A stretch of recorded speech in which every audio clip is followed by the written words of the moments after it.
As we are coming to the end of that wilderness, I get pregnant with my second child. Mm-hmm. And God has it right that my second child goes to heaven. And now I get pregnant with Faraja. Hold on. You know, you're just saying it in passing. Yes. So the second child was born, and then she just lived for 7 days. And then she went to heaven. Sorry about that. Yeah, it should have been 10 on, when was it? 23rd. 23rd, okay. Should have been 10. May she rest in peace. Yeah, so when she's taken to heaven, that's another whole cycle of asking God, are we together? Yeah. Are we walking this journey with you? Yeah, and you still trusted him then? Oh yes, I'm still serving. At that point, actually, I think I'm already a youth pastor. I'm commissioned working under my bishop then. Okay. And I've got ministry responsibility all around me. Actually, I laid her to rest, and in 2 weeks, my senior pastors were flying out of the country, and I went back to work. I told them I'm not going to stay at home. I'm coming to work. And for me, ministry was, even to date, I do not take it like a side hustle. It's the main thing. Yeah, ministry is what I'm called to do. It's the work I do. Yeah. I think it was an easy transition, but what I didn't know is that we are just like opening a can of worms, if I would say. Because now you see, I'm stepping into ministry, but I am stepping in the confidence of, even if my salary is no longer coming in, my husband still works for the bank. So he'll support us. Yeah, but he was working for the bank. Lo and behold, the day my letter arrived at our head office, the bank was downsizing. My letter arrives, his letter comes. And so we stopped working for the bank. Yeah.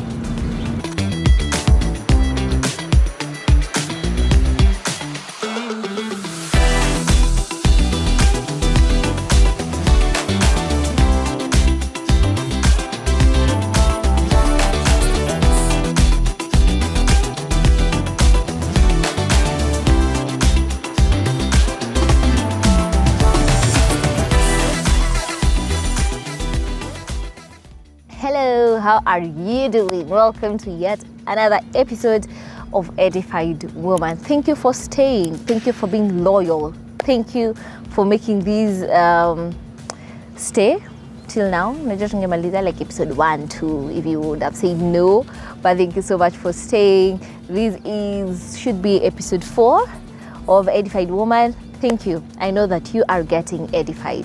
Now, we are still shooting at Cyprus, Nakuru. This is the place to be. Come here with your family, come here with your friends, and have fun as much as you'd want to. They have everything. They have amazing food. If you're there, you're an organization and you'd want a place to hold meetings, this is also the place to be. Hakuna kelele nyingi. Yani, here you'll have enough time to talk about business and make money. All right? Thank you so much for staying. Today I'm having an amazing conversation, or rather we are having an amazing conversation. We are having a power-packed woman of God. She has so many titles, and you've had conversations with her before, and I can tell you for sure she's power-packed. The last time we had a conversation, aliniambia Racheal, sasa itabidi wache jokes. We were talking about stories of marriage, and she told me probably after this conversation nitakuwa sasa make decision, and the next time I'm coming here with an actual ring, not this one, things like that. Hi Judy. Hi Racheal. How are you? I'm good. Thank you so much for coming. Thank you. Ukoaje? Niko poa. Sasa bado sijafika ile place uliniambia ya ring, but I'm coming. I'm trying to nini. Yeah. Have you been? I've been well. Thank you for coming. And thank you so much for having me. Yeah. Looking forward to have great conversation. Perfect. Yes. That's your camera. Please say hi to our family. Hi. Then we can get started. How are you doing? Hi, my people. Thank you for allowing us to be here. I'm here with Racheal, so I'm looking forward to have great conversation. And as the Edified Woman family, I believe we are growing bigger, greater, and we are reaching every woman wherever you are. So stay tuned. Yeah, perfect. Now we know you as a pastor. In fact, ningesema Pst Judy. We know you as a pastor. Yes. We know you're the founder of Faraja, which is a an amazing organization, and we're gonna be talking about it. But before all the glamour, yes, who's the Judy as the young girl? Great, Judy. My ID names are Judy Nyawera Kabore. Ligaga is my husband, and I'm born and bred in Nyeri, originally a place called Odhaya. Oh, when you were Odhaya? In a village called Kairobe. So that's where my roots are. And I'm a girl. I'm an only child. So I grew up spoiled from grandma to aunties. Yeah, so that's how I grew up. But favorite child. Favorite child. But I'm surrounded by many adopted brothers and sisters. My parents took up many other children, so we've grown up a big family. And so I think maybe I associate that being in a big family that draws me to community. Story for another day. So born many years ago.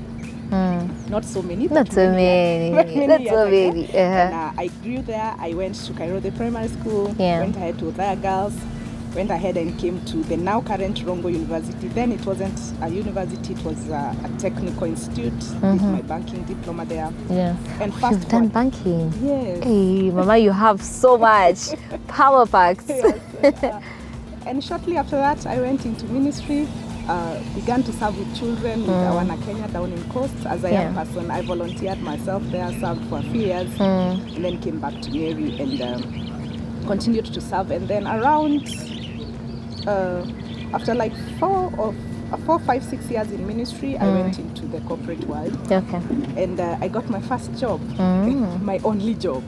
Oh, yes. I got, because I served in ministry, continued to serve, then finally got into employment. And I served and I worked with one of the banks in the nation. And as I went into the banking industry and I began my career, that's where also my other chapter of life began. Because as I walked into the banking industry, I didn't know. For me, I usually say it was a setup by God. Because I think if I remained in ministry, I would not have met. I'm not saying ministry would have hindered me. But I don't think it maybe it would have taken longer. But maybe God decided to shorten. You know the way God brings a season closer to you.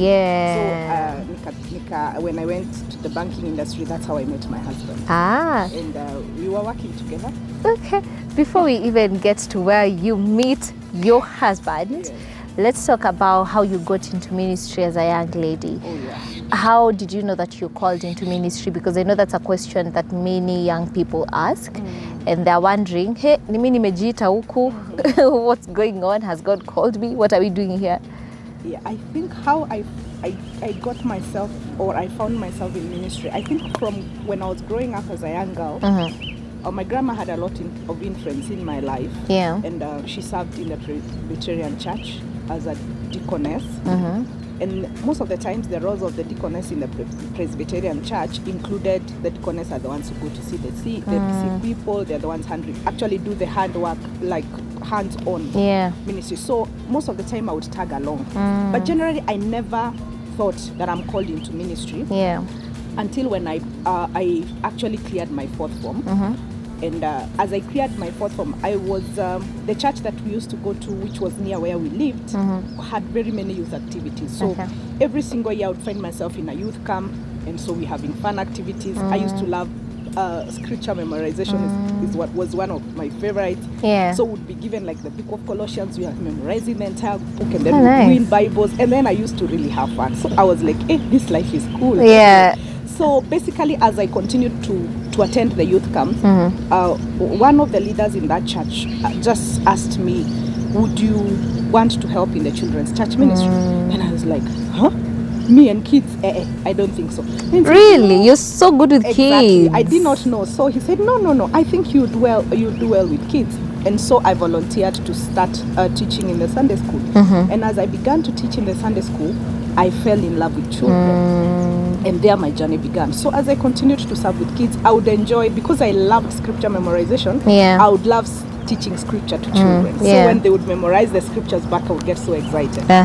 And now this led now to the first place where I went to serve in Mombasa, because Awana Kenya is an organization that deals with children and just empowers churches to be able to grow their children's church and children's club.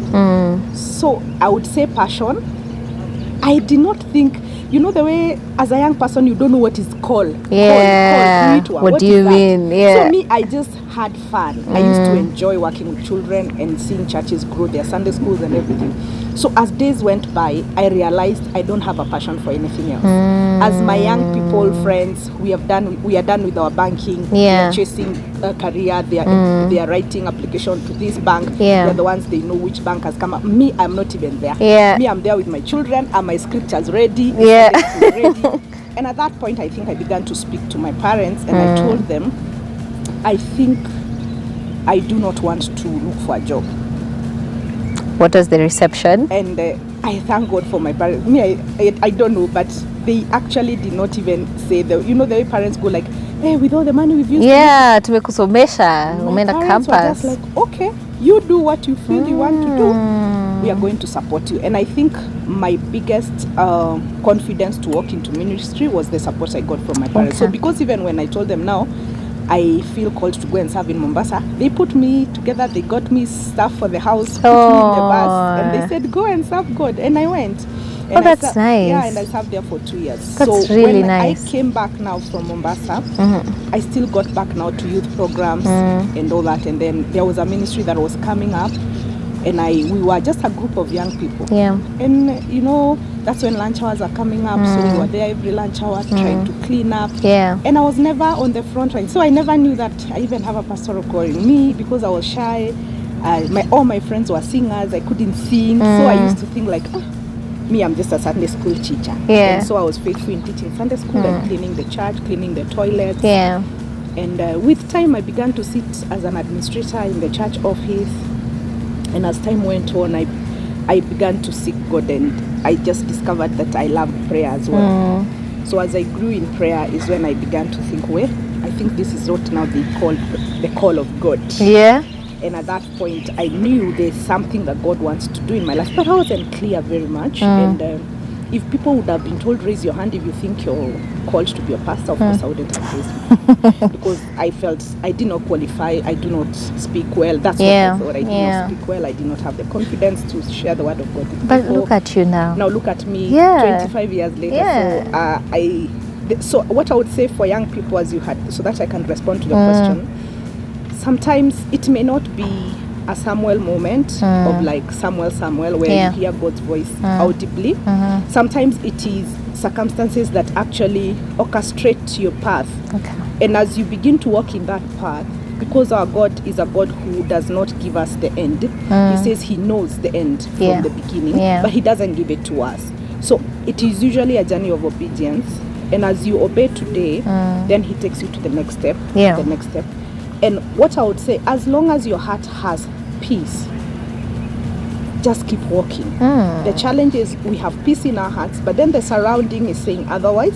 So we want to conform with the surroundings, so we miss what God is doing in our lives. Okay, powerful. I love it. So as long as you have peace, walk into it. Walk into it. I love it. As much as it is, you may have peace, but then you're scared. Because you're like, okay, what will I tell people? What next? What next? And most of the times you usually don't have the what next. And the minute you have the what next, then God is not there. Because you already know what you need to do. So you're just leading yourself.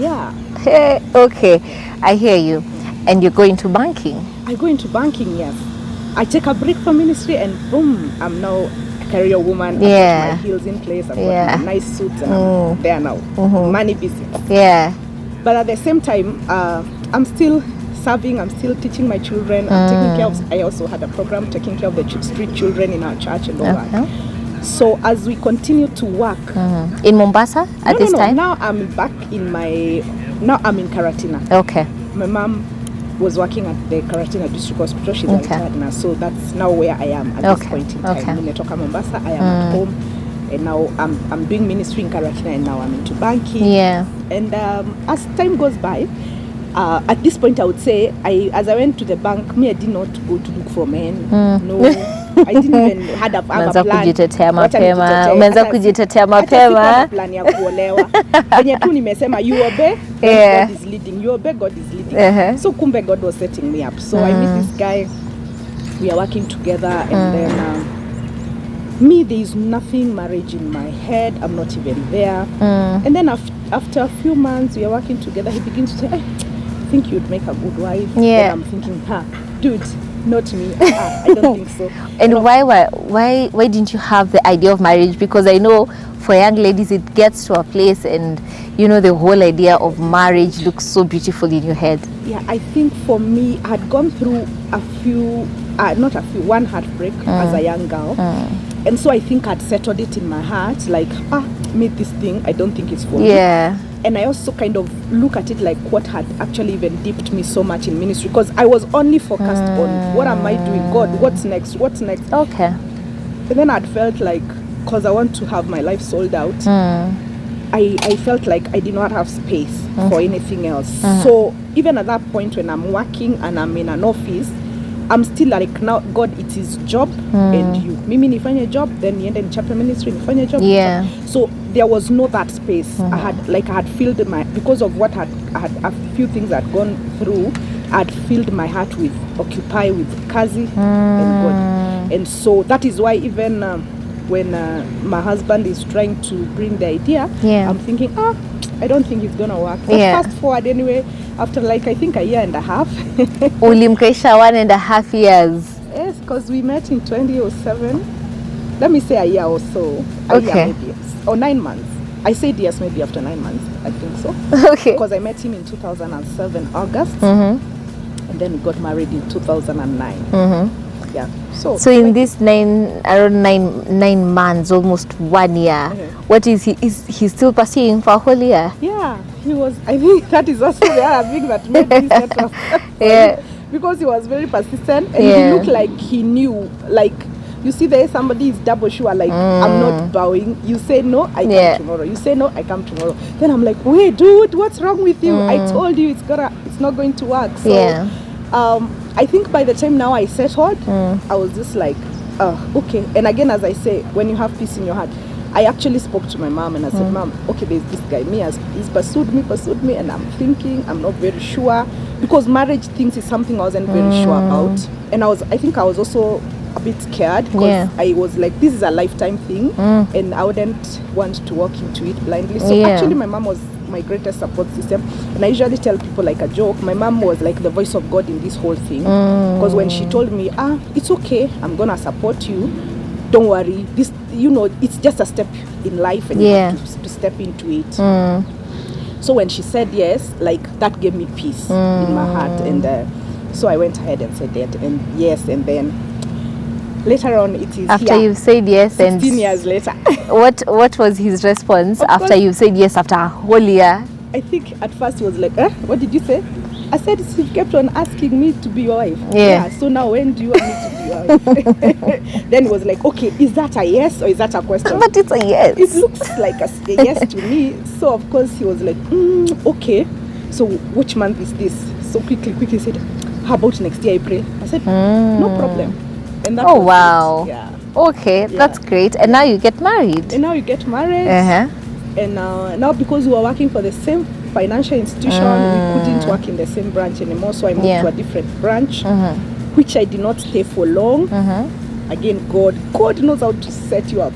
So I moved to a different town, that is Nyeri. I was in Karatina. I left him in the Karatina branch, and myself, I moved to Nyeri. Okay. So we commuted a bit, then we had to relocate now and be in Nyeri for me to be closer to work and him to be going to work. Okay. And now in this space is now where I found another church, another fellowship, which I joined. Okay. And shortly after I joined that fellowship, the owner of my life came and he's like, there's somewhere we put a comma. Remember, you are not to stay a long time in the corporate one. You have to go back to ministry full time? You need to come back and do the assignment. How it happened, that's why I say when you obey, he just keeps on coming back with those small steps.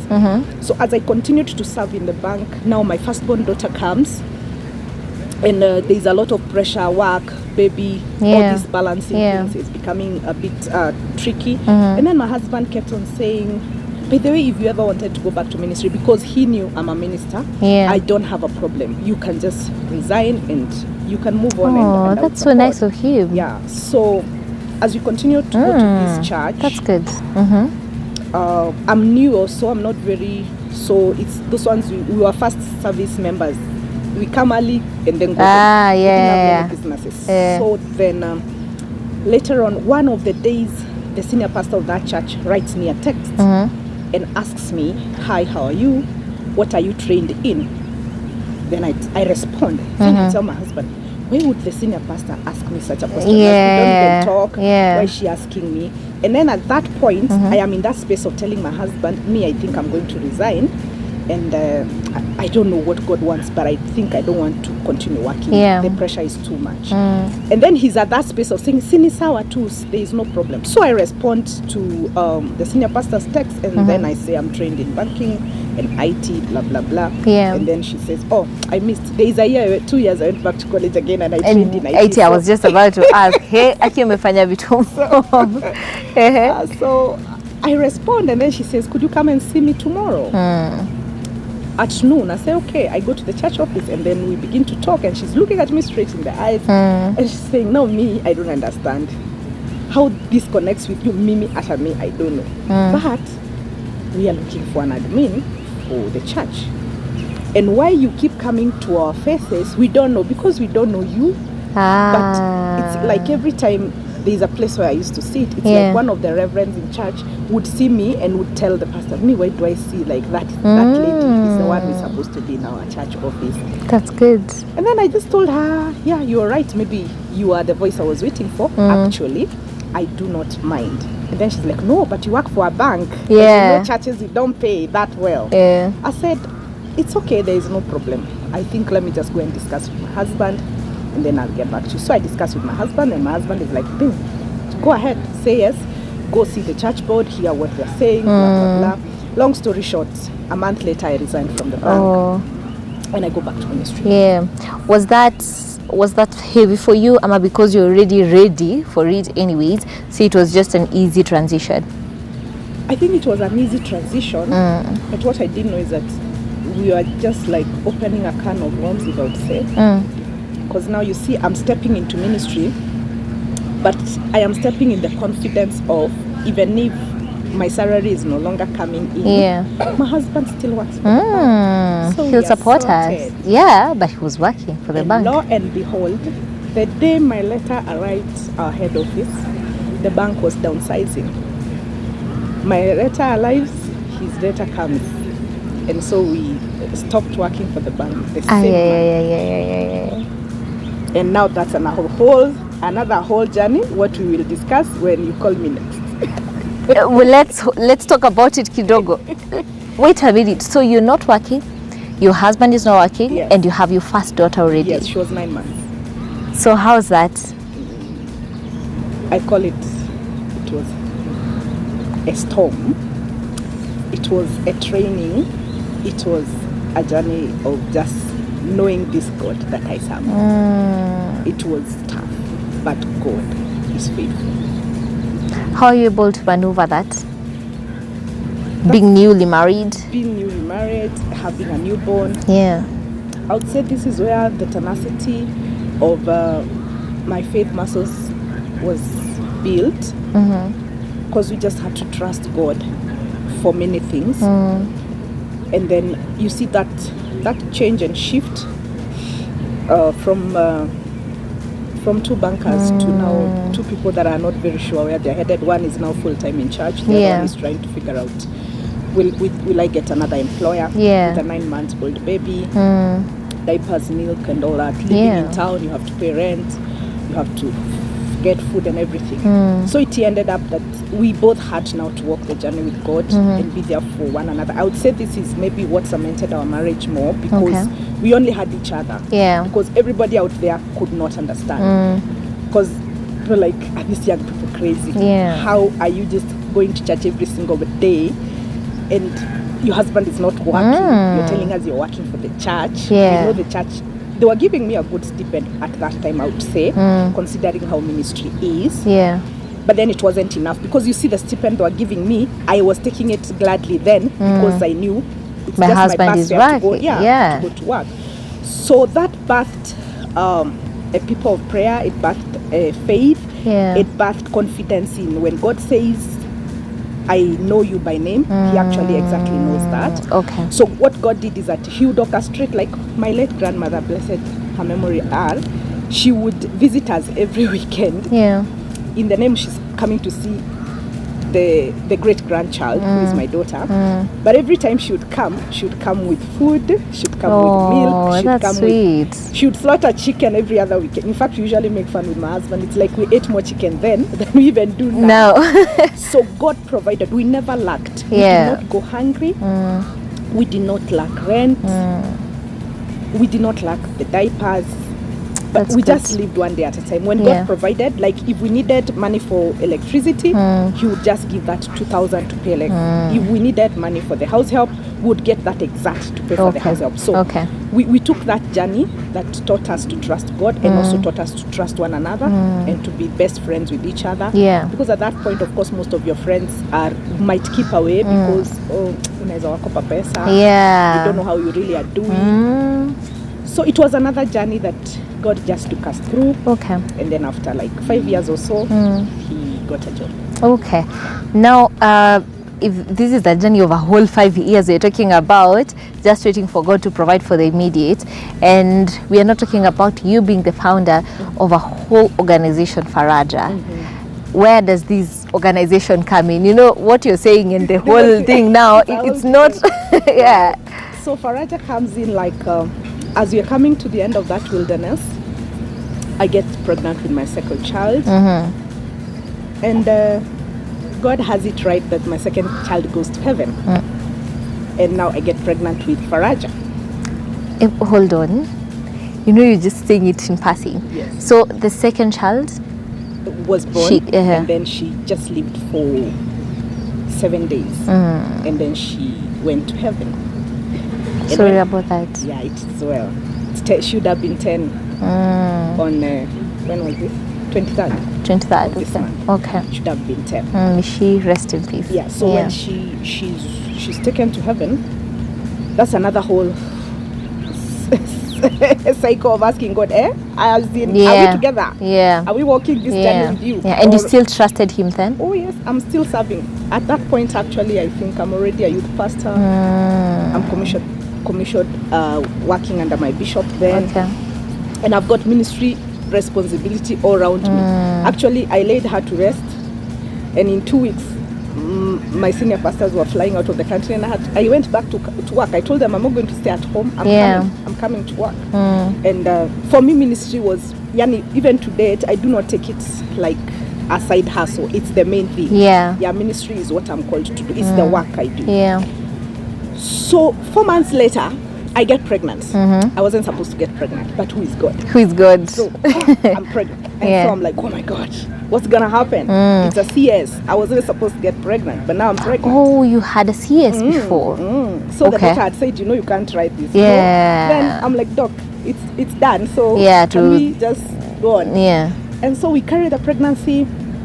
And as we carry the pregnancy, I'm about 2-3 months pregnant, and then my firstborn daughter comes and says, Mom, an angel told me the name of our baby. And then I'm like, oh my God. No, it's God speaking. And then I'm like, yes, I was sleeping in school, and the angel told me I'm going to have a little sister, and then my little sister is going to be called Lily. And I'm like, what? So we look at each other with my husband, and we're like, well, is she still grieving? Is it mourning? Is it that she's hallucinating? But then this girl, we know we've raised her in the ways of God, and she has the word of God, and she actually knows what she's talking about, because there's a time she had even an experience, and she told us what Jesus told us. So I was like, wait. So I just felt, wow. And then I was like, okay, fine. Even the angel told you that the baby is going to be called Lily, it's fine. The baby is going to be called Lily. And also that's reassuring that the baby is safe. The baby is safe. Will come. So, the baby is delivered, and then God says to me, she's like a comfort. She's like a comfort because of what we've been through. And so we pick Faraja, which is comfort in English, and then we pick the Swahili word. Okay. Name, Faraja. So she's Lily Faraja. Ah, that's a good so name. Lily Faraja is born on the 5th of August 2016, and she grows up as a beautiful little girl. When she's 2 years 6 months, we just notice that she has a twitch on her left eye, and then we are thinking it doesn't look anything serious, but anyway later on we discovered it was something serious. So the twitch developed to be a real like tremors on her left side. So we go for MRI, CT scan, and they confirm there's a lesion in her brain. Fast forward, she has a brain surgery in 2020. After that brain surgery, we begin to see the milestones she had. It's kind of she's losing them. And then at that point, as we she had already started getting to her milestones? Yeah, she had her speech. She was all going. She was even in baby class. She had everything. She had her nursery rhymes. She has her numbers. And we are on the journey now because she's 2 and something. We are beginning to want to start toilet training, potty and everything. So she loses everything, and then we are thinking it's because of the surgery. But then as we continue to visit the doctor, because now she becomes irritable, she can't sleep. We could hit like almost 3 days of non-stop, almost crying, and so we are thinking it's the surgery and everything. So as we continue to see the doctors, they confirm she's on the autism spectrum. And so I'm like, good, hey, yay! We are walking, and then it looks like we have gone, and then we are not going. So we are like, okay, so what is this? And so we begin the journey of the doctor saying she needs to be on therapy. And how did that affect you mentally? Even I think there's a material I've written which is out of stock, but I believe it will be back. I call it faith in the storm. Because most of the time when we speak of faith, we preach to people on that faith that will get you out.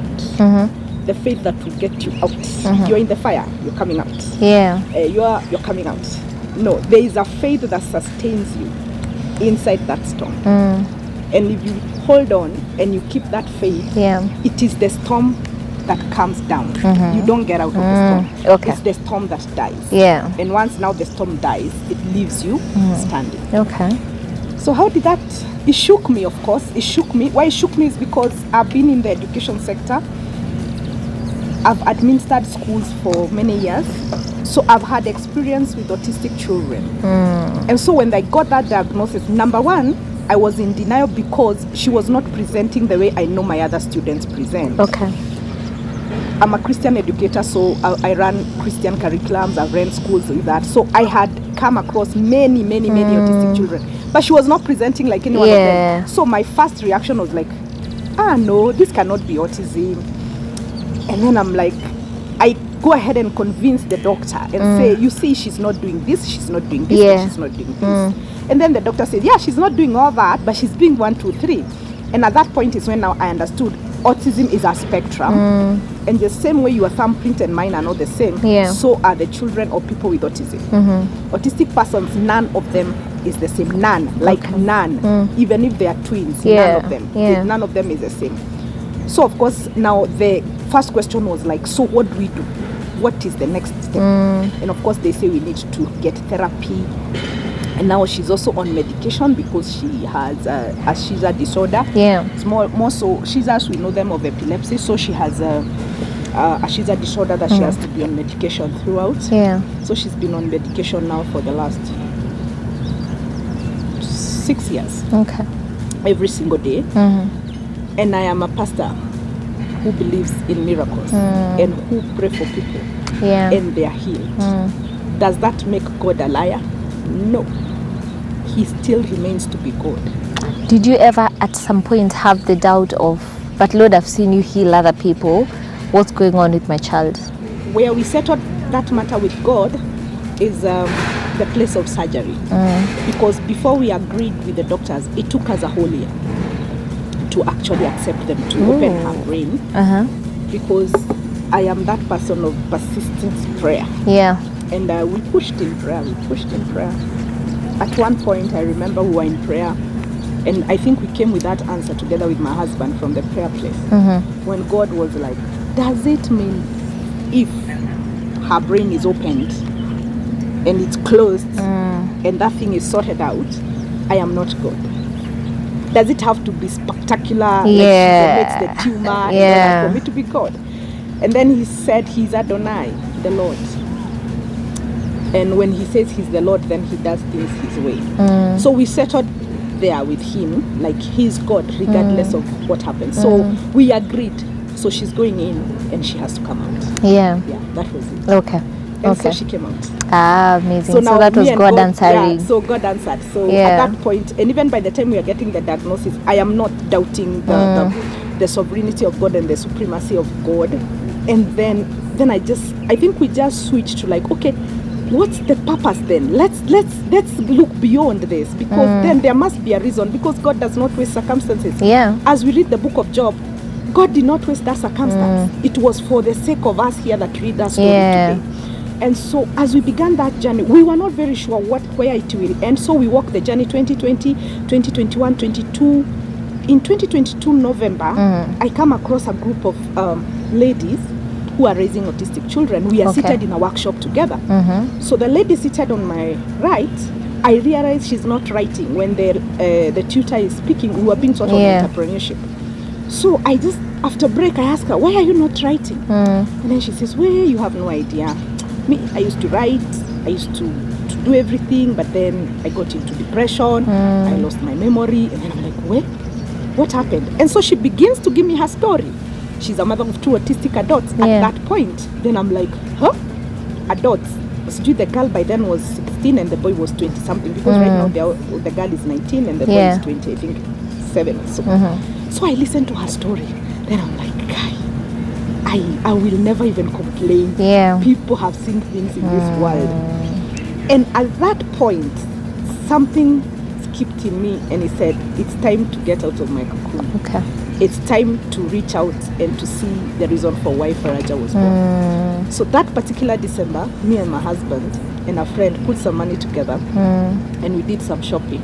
I visited that lady and I think 3 other families who had children with autism. And then as I'm visiting this particular family, I tell her, have these your children ever come to town? Then she's like, where do you take them to town? And the way they're jumping all over. Then I tell her, next year, I'm going to have a bash and they're going to be my guest of honor. I am just speaking. I am not even knowing what I'm saying. So next year was 2023. 1st of April, it would have been 4 years since my daughter came out of surgery, because we went for surgery on 1st of April 2024. So we say we need to give thanks. And then quickly I tell my husband, by the way I feel in my spirit, this Thanksgiving, let's call those ladies, the ones we visited, and let it be like a Thanksgiving. Then I tell my friend, if she watches this, she laugh. I'll make sure she watches. I tell her, I have like 25 women. I want us to prepare like a kapilao and everything, and then we just celebrate Faraja that God has given her capacity after 4 years of surgery. And she's like, I perceive the way I know you at 25 women. Why do I have a feeling this will end up being 100 women? And we laugh about it. And then she's like, me, I'm like, so where will we even get space for 100 women? It is 25 in my compound. And so shortly after, she's like, I see, just to talk with our senior, our lead pastor, see if we can use the compound at TCM. Then I'm like, for what? But there are not many people. They're 25. Then the group that had called us for the training, I called them. I said, now I am thinking of putting some caregivers together. Could you give me the list of the women I trained with there, so that we see whether we can get them together? And they're like, what do you want to do? I'm like, I don't know, I just want to have lunch. And then they're like, but April is Autism Awareness Month. I'm like, yeah, I know, so that's why I want to have lunch. And then they're like, why do we think we want to come behind you and we want us to do a big thing? Then I'm thinking, big. What do you mean? Long story short, the first Autism Awareness event was held in Nakuru, 1st of April 2023. We had around 130 families. You were talking of how many again, Percy? 130. 130. I was like, what is this? From a number of 25. And so 2024 came back, our second edition. I think we were 150. Yeah. Almost 200. Actually, it was 200 plus. And now we're like, I was like, this is now beyond what I can handle. Yeah. And so the birth of Faraja initiative, I needed to put ourselves together in a team so that we can be able to do more. So that's how it started. Okay. So now as Faraja came in as a team, we are a big team now. So what we do, we support caregivers in terms of, we do the awareness. We are very much on the front trying to demystify autism, to deal with stigma, especially in the worship places. And to just let churches know it's okay for children to be autistic and be in your programs. Yeah. And we're also doing, we hand out even food. We also offer trainings, like we put together professionals. Then we ask the caregivers to come just to build capacity for them. Okay. And we also run a facility. It's more of, what do you call it, a daycare facility, where we have our therapists there, we have caregivers, so we have some children that are brought as well. And we just offer support. It's an integrated, it's not just for autistic children. This one is a facility for all children, but we also have now the extra hand of the therapist for those children that come and could be on the spectrum, and then they need care. So that's how Faraja came in. So Faraja is my daughter. Faraja initiative was birthed out of her journey and story, and now it's, we usually tell her it's from Nakuru to the world. Oh, that's so great. That's so great. And I absolutely love how you turned this to be something that has been of help to so many caregivers out there, and just to allow people know more about autism. If I'm being honest, I've learned so much about autism and people who live with autism from Faraja, and it's so beautiful. This is why we have these episodes each and every Sunday, so that we'd be able to edify people, so that people would be able to learn from other experiences like your experience, and to be able to know that even when you're going through the storm, you don't just leave God and tell him, hey, me, I'm done. You've taken me through the most. We are done here. It's that you'd still walk with God, and there's the end, a beautiful end. Thank you so much. I think most of the times we do not like seeing the part of God who walks us through the storm. We just want the God that gets us out of the storm.